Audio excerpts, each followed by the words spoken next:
क्या हुआ भाई?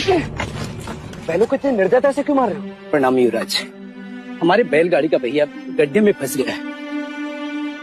तो ये पहिया बैलों को मारने से नहीं निकलेगा।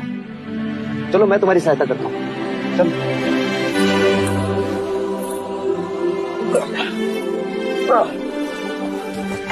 रुक जाइए युवराज, ये आप क्या कर रहे हैं? सहायता। सहायता या पाप? पाप? कैसे पाप? क्या आप नहीं जानते ये एक शूद्र है और तुम ओछी जाति के युवराज को रोकते तक नहीं, दंडवत होके क्षमा मांगो युवराज से। ठहरो ठहरो, ये हमसे क्षमा क्यों मांगे? इसने आपको छूने का अपराध किया है। इसने मुझे नहीं, मैंने इसे छू। क्षमा युवराज, पहले इसने इस ब्राह्मण मार्ग में आने का अपराध किया है। कैसा अपराध? ये मार्ग सबके लिए है।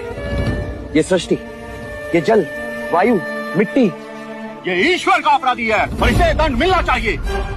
उसी ईश्वर ने इसे बनाया है जिसने तुमको, और यदि ये ईश्वर का अपराधी है तो इसे ईश्वर ही दंडित करेगा। तुम होते कौन है इसे दंडित करने वाले? तुम केवल ब्राह्मण, अधिकारी नहीं, अधिकारी ईश्वर है। मत युवराज, हम इस सृष्टि पर ईश्वर का प्रतीक हैं, इस धरती पर भगवान का रूप हैं। केवल हम वेदांती पूजा पाठ कर्म से पुण्य के अधिकारी हैं, पुण्य के। यदि ये सत्य है तो कर लेते हैं तुम में और इसमें तुलना। इस धरती पर भगवान का प्रतीक, इस फंसे हुए पहिए को बिना हाथ लगाए निकाल सकते हो? आप हमारा अपमान कर रहे हैं युवराज। अपमान तो आप इस मनुष्य का कर रहे हैं। मत भूलिए युवराज, आप धर्म पर विवाद कर रहे हैं, धर्म पर। मैं मनुष्यता को बचा रहा हूँ विप्र। विवाद धर्म पर नहीं, धर्म के नाम पर उठ रही घृणा पर। धर्म की सार्थकता संपूर्ण मानव जाति को एक करने में है, उसे जोड़ने में, न कि तोड़ने में। हम कहते हैं कि हम सब मनु की संतान हैं, ब्रह्मा के वंशज।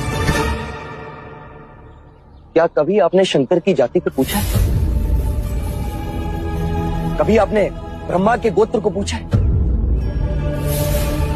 या कभी विष्णु के वर्ण को पूछा है? जब हम एक मनु की संतान हैं, तो ये भी उतना ही ब्राह्मण है जितना कि तुम, और यदि नहीं तो तुम भी उतने ही शूद्र हो जितना कि ये।